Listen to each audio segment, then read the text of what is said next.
Hello everyone. Last time we have started with enthalpies of physical transformation. We have done their thermochemistry and till the Hess law of constant heat summation. So a small portion of this chapter is left. So we'll complete it today, that is entropy, and we'll do sums based on this chapter. To begin with, we'll first understand what do you mean by spontaneous process. Spontaneous process is also called as irreversible process. Okay, so spontaneous process have a natural tendency to occur and do not require any external influence for their occurrence. That means whatever, if for example anything happens without any external force, then it is said to be spontaneous process. Like for example, if we take NaOH and HCl, okay, and we mix it, so immediately what is formed? NaCl and water is formed. So that is a spontaneous process without any external influence. Okay. Similar to that, if I do the reverse way, like NaCl in water, it won't form NaOH and HCl. It will rather dissolve in water. Okay. So spontaneous processes are not reversible in nature. Okay. That means we have to give some of the external thing, then only it can be reversible. So what is spontaneous? Without any external influence, if some process takes place, then it is said to be spontaneous process. Okay, so you can see in the first picture, a hot coffee in a cup is placed. Okay, now it will cool down after some time. How? By releasing heat to the surrounding. Okay, so this is spontaneous process without any external influence. This is going to cool down. So this is one example of spontaneous process. Next, you can see water flowing from high level to lower level. Okay, this won't take in the reverse manner. So this is also a spontaneous process. Next one, ice cream. Ice cream, when kept in room temperature, it is going to melt. So again, this is one example of spontaneous process. So hopefully you understood what do you mean by spontaneous process. The process which takes place without any external influence is said to be spontaneous process. Now we'll understand about energy and spontaneity. So the spontaneous reaction takes place in a direction in which energy of the system is lowered. That is, we can say they are accompanied by release of energy. If it is release of energy, that means we say that if the reaction is exothermic, then it will be spontaneous, right? Like reaction between NaOH and HCl is exothermic and spontaneous, but it is not necessary that exothermicity is the only criteria for spontaneous process. Okay, so we should understand that exothermicity is not sufficient criteria for deciding the spontaneity. Like melting of ice by absorbing heat from the surrounding is endothermic and spontaneous. Similarly, dissolution of NaCl in water is endothermic and spontaneous. So we can say that at the end, exothermic reaction is not only the criteria of deciding the spontaneity. So there must be one more criteria which decides the spontaneous process. So another factor which decides the spontaneity of a reaction is entropy. Now we'll understand what is entropy. So as you can see in the diagram there, first ice is there kept. Okay, in ice we can say that the molecules are closely arranged and intact. Okay, that means definite pattern of arrangement is there. Okay, now as ice melts, what will happen? It creates disorder in the system. Okay, there is no order in that water molecule. So disorder state increases. So first one, ice is orderly arranged, so slightly the disorder increases. Now when it goes from water, H2O liquid, to H2O gas, that means in the vapor state, what will happen? The disorder of the system increases. Okay, so this disorderness or randomness of the system is measured in terms of entropy. So what is entropy? Entropy is said to be the disorderness in the system. So entropy is represented by capital S. What is entropy? The disorder or randomness is said to be entropy. Okay. Now, greater the disorder of a system, larger is the entropy. That means the value will be positive. If the system is going from ordered state to disordered state, that means delta S will be positive in that case. So, some examples are melting of ice and vaporization of liquid. Over here, what is happening? They are going from ordered state to more disordered state. Therefore, it is over here delta S is greater than 0. That means delta S is positive. Okay. So, let's see some more examples. Dissolution of solid I2 in water. What do you mean by dissolution? That means dissolving solid I2 in water. So, I2 is taken plus water. Aqueous is nothing but referred to as water there. Okay. They are ordered state, and when it dissolves, it goes to disordered state. Over here, delta S is positive. Okay. Similarly, next one, dissociation of H2 molecule into atoms. Over here, what is happening?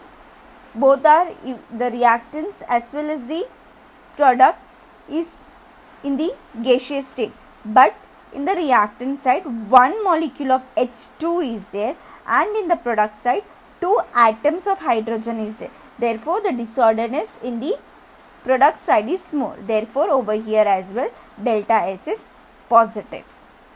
And if it is freezing of liquid, that means liquid going to solid state. So, it will be disorderness is decreased if it goes to the solid state. Over there, it will be delta S is less than 0. Here, it will be delta S negative. Please understand, according to the, if the disorderness increases, then entropy will be more. If the disorderness decreases in the reaction, then the entropy will be less that time. Hopefully, you understood this. One more simple example. If you are in the class and the lecture is going on, okay, if the teacher is inside the class, you will be seated in your place. Okay, therefore, that time the class is in an ordered state, so the entropy is less. Now, once the lecture is over, there is a gap between lecture, okay, or the teacher is not there in the class. So, what will happen? All the students will roam around in the class, or some of the students will roam around in the class. That time, the disorderness is more. So, we can say the entropy is more in the system. Okay, so when the teacher is there in the class, it is ordered. So, entropy is less. And when the teacher is not there in the classroom, the entropy is more. That means disorderness is more in the classroom. Okay. Now, we will see the quantitative definition of entropy. So, as you know, entropy is a measure of molecular disorder or randomness. So, an entropy change of a system is equal to the amount of heat transferred to it in a reversible manner divided by the temperature in Kelvin at which the transfer takes place. So, I can say that delta S is equal to Q reversible upon capital T. Capital T is nothing but the temperature. So, I can say delta S is expressed in Joule Kelvin inverse, as Joule being the unit for Q and Kelvin the unit for temperature. So, therefore, I can say the unit for delta S is equal to Joule Kelvin inverse. Now, we are seeing delta S. Delta S means change in entropy. So, that means it is a state function. It is only dependent upon the initial and the final state of a system. It is not dependent on the path followed by the system. Okay. Now, when heat is added to a system, the molecular motions increase owing to increase of their kinetic energy. Okay. That means what? I am supplying heat. That means what will happen? The molecules will get the kinetic energy. That means their kinetic energy will increase. Okay. Now, this will result in the molecular disorder. That means the disorderness in the system will increase. As a result, I can say the entropy will increase in the system. Okay, now so therefore I can say delta S is proportional to Q reversible. Delta S is proportional to Q reversible. Next point. The effectiveness of the addition of heat to increase randomness depends on temperature. That means what? If a certain amount of heat is added to a system at higher temperature, okay, then the disorder caused will be less as compared to when the heat is supplied to the same system at lower temperature. That means I can say that delta S relates reciprocally to temperature at which the heat is added. Okay, so simple, you have to remember over here the important formula. Delta S is equal to Q reversible upon T. Q is in proportional to delta S, that means Q reversible increases, delta S will increase. Temperature increases, delta S will decrease over here. Okay, so hopefully you understood this thing. Now we'll see problems based on this chapter. Before starting with the problem, we'll see the formulas of this chapter. First one, W is equal to minus P external delta V. This is when the condition is isothermal and at constant external pressure. That time the work done will be given by W is equal to minus P external into delta V. Second one, when the work done is at isothermally and reversible condition, then we use the formula W max equal to minus 2.303 nRT log to the base 10 V2 upon V1. If volume is given, if pressure is given, we replace that by P1 upon P2, where N is the number of moles in second and third, R is the gas constant, capital T is the temperature, V2 and V1 are the volumes, and P1 and P2 are the pressures. Okay. Next formula, delta U is equal to Q plus W. Whenever change in internal energy is asked, we use this formula, delta U equal to Q plus W, where Q is the heat and W is the work done. Now if pressure and volume is given, then also we can use this. First we have to find out W, and then we can substitute in this equation and we can use this. So delta U is equal to Q plus W. Next equation, delta H is equal to delta U plus P delta V. This is the equation for enthalpy, change in enthalpy, and delta U is change in internal energy, capital P is the pressure, and delta V is the change in volume.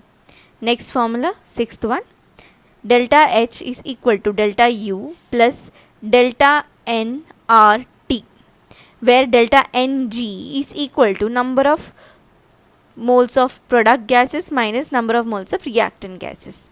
Okay, whenever a chemical reaction is asked and we are asked to find out the enthalpy, that time we use this formula. What is that? Delta H is equal to delta U plus delta N RT. From the equation we are able to find out the delta N value if the number of moles is not given.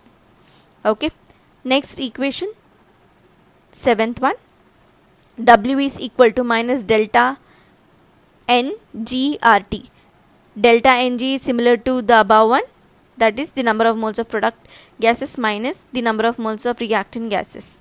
Okay, next one, eighth one, delta I is equal to Q reversible upon T. What is delta S? Delta S is nothing but the change in entropy.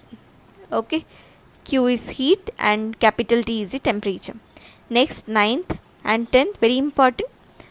First I have written is the bond enthalpy. Okay, whenever we want to calculate bond enthalpy, then the enthalpy change, the standard enthalpy change of a reaction is given by summation of the enthalpy change of the reactant bonds minus summation of enthalpy change, standard enthalpy change of the product bonds. Remember, whenever it is bond enthalpies are given and we have to calculate the standard enthalpy change of a reaction, that time reactant will come first and afterwards the product. The last one, 10th one, standard change in enthalpy of the reaction, that is standard enthalpy of a reaction.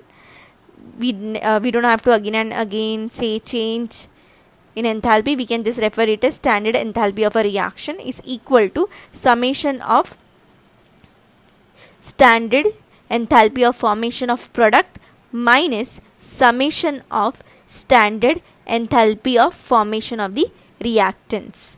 When directly enthalpy of a reaction, standard enthalpy of a reaction is asked, we can use this formula, that is the 10th one. If bond enthalpies are given, then we'll use the 9th formula. Okay, and one more thing can be asked over here. If work is asked, at the end they may ask you whether work is done on the system or by the system. That time you have to see the sign of the work. If sign is positive, we say that work is done on the system, and if sign is negative, then we say work is done by the system. So these are the important things which we have to keep in mind over here. First problem, 3 moles of an ideal gas are expanded isothermally from 15 dm cube to 20 dm cube at constant external pressure of 1.2 bar. Estimate the amount of work in dm cube bar and in joules. Okay, so when we see that it is expanded isothermally, we know that which formula to be used. The formula used is W is equal to minus P external delta V. Now we have to see what all things are given. The given things are 3 moles, so that is not needed in this formula. Okay, now 15 dm cube to 20 dm cube. So V1 and V2 is given. So V1 is equal to 15 dm cube, V2 is equal to 20 dm cube at constant pressure. So that means constant external pressure. That means what? P external is given. So P external is equal to 1.2 bar. Okay, so I can use a formula. I'll substitute all these values in the above equation. So it will be W is equal to minus, please understand, you have to write down minus there. Okay, equal to minus 1.2 bar into 20 dm cube minus 15 dm cube. So the answer will be, after solving, it will be minus 6 dm cube bar. Now I know the conversion of dm cube bar into joule. So what is the conversion factor? 1 dm cube bar is equal to 100 joules. So I'll multiply the answer by 100. So I'll get work in joules as minus 600 joules. Hopefully you understood this. Okay. Second problem, 300 millimole of an ideal gas occupies 13.7 dm cube at 300 Kelvin. Calculate the work done when the gas is expanded until its volume has increased by 2.3 dm cube. A. Isothermally against a constant external pressure of 0.3 bar. B. Isothermally and reversibly. C. Into vacuum. So after reading this thing, understand what all are given and what is the formula to be used. Okay, whenever you see, calculate the work done. Okay, so first part is isothermally against a constant external pressure. That means the formula used will be W is equal to minus P external delta V, because we know that P external is constant over here. Okay, and delta V is given as 2.3 dm cube, increased by 2.3 dm cube is nothing but what? Delta V given. Okay, so that is clear. So you can find out the answer by substituting it in the equation. And what is the pressure given there? Pressure is given as 0.3 bar.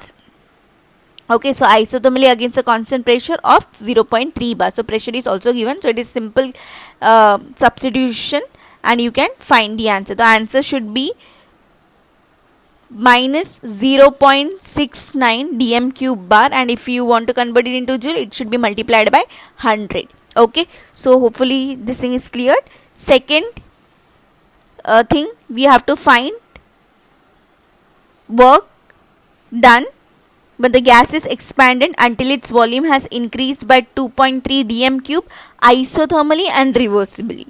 Okay, so the condition has changed over here. So whenever such condition is there isothermally and reversibly, the formula used will be W max equal to minus 2.303 nRT log to the base 10 V2 upon V1.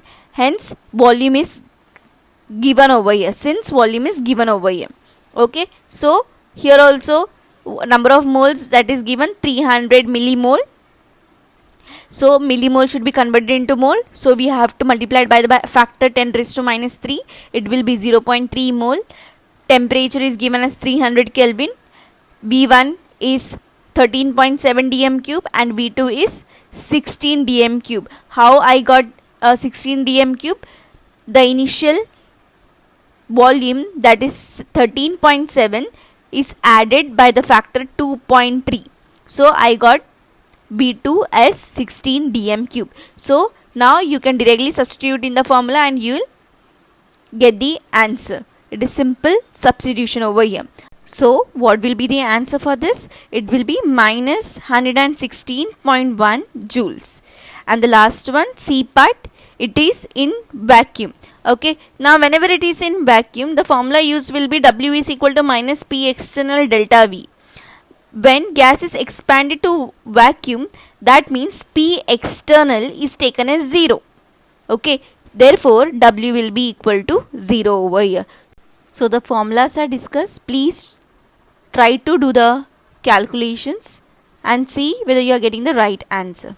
Okay. Third problem. Calculate the work done in oxidation of 4 moles of sulfur dioxide at 25 degrees Celsius if the reaction is sulfur dioxide reacting with oxygen to give me sulfur trioxide. R is given as 8.314 joule Kelvin inverse mole inverse. State whether work is done on the system or by the system. Okay, so whenever work is done on the system or by the system, first we have to understand that we should just recollect work done on the system will be positive and work done by the system will be negative. So first, and work done for a chemical reaction, what is the formula used? It will be W is equal to minus delta N RT. Okay, so this is the equation used. So I have to calculate the number of moles. R is already given and temperature is also given. Okay, so I have to convert the temperature it into Kelvin. Okay, so solution, first work done in 4 moles is asked. So in the equation we can see that 2 moles of sulfur dioxide is reacting. So to make it 4, I have to multiply by 2 for the overall equation. So the equation will be 4SO2 plus 2O2 giving 4SO3. And from this thing, once I have calculated this thing, I can find out what is delta N. Delta N is equal to what? The number of moles of product minus the number of moles of reactant. So what is the number of moles of product over here? It is 4. So 4 minus number of moles of reactant is 4 plus 2. So it will be 6. So delta N is equal to minus 2 mole. Okay, and temperature in Kelvin, it will be 25 plus 273. So it will be 298 Kelvin. There, hence I can use a formula. W is equal to minus delta N RT. I'll substitute the value and I'll get the answer as what? 4955 joules. Okay, so over here work is done on the system. Why it is on the system? Because W is equal to positive in this case. Okay, so hopefully it is cleared now. Now we'll move on with the next problem. Problem number 4. Calculate standard enthalpy of reaction. The reaction is combustion of ethane. So ethane reacting with oxygen will give me carbon dioxide and water.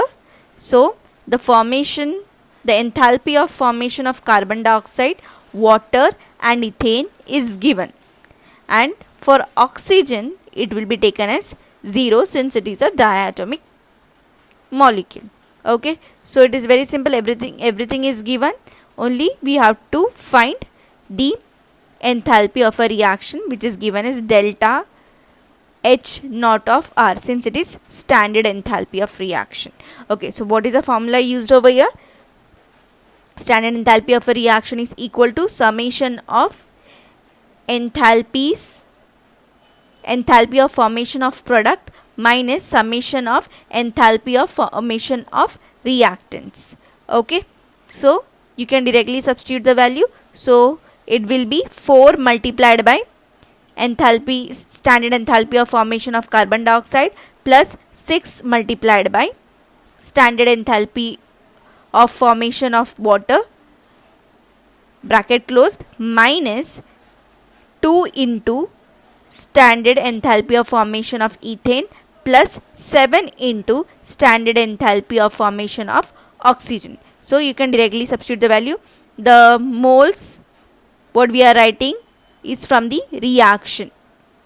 Okay, so 4, that is the stoichiometric coefficient of each of the molecule there. Okay, so 4 multiplied by the whatever the formation of carbon dioxide. So like that, substitute the value and you will get the answer as minus 3119 kilojoules at the end. Hopefully this was simple problem. Only thing is you have to remember the formula over here, because whenever it is bond enthalpy, the formula is reversed. So here there is a confusion regarding the formula. So please you understand that whenever it is standard enthalpy of a reaction, product will come first and after the reactants. And in bond enthalpy, the reactants will come first and afterwards the products. Okay. So we'll see the next problem. Next problem.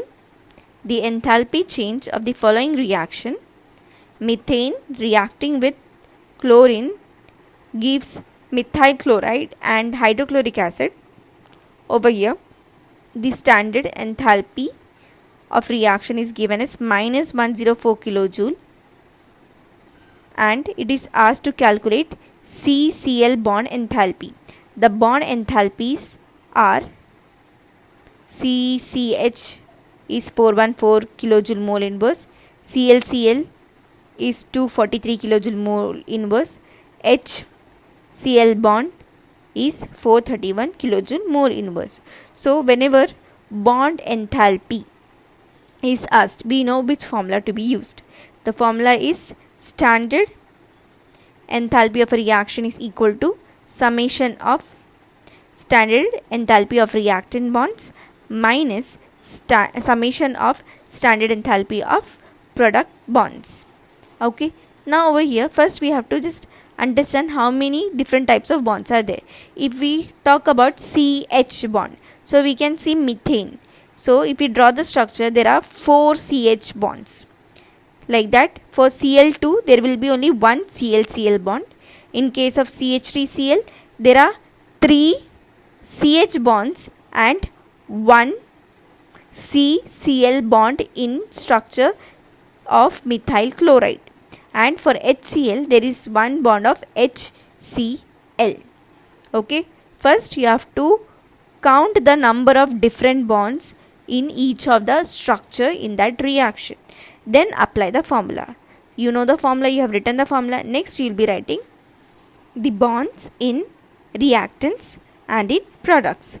So it will be equal to 4 into bond enthalpy of CH bond plus 1 into bond enthalpy of CCl bond minus 3 into bond enthalpy of CH bond plus 1 into bond enthalpy of CCl bond plus 1 into bond enthalpy of HCl bond.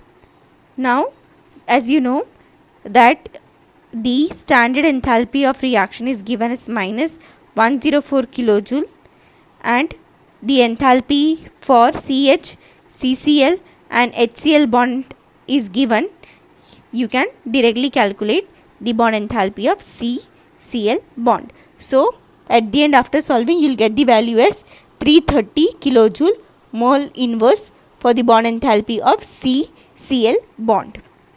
Hopefully you understood this. Next problem, calculate the standard enthalpy of the reaction.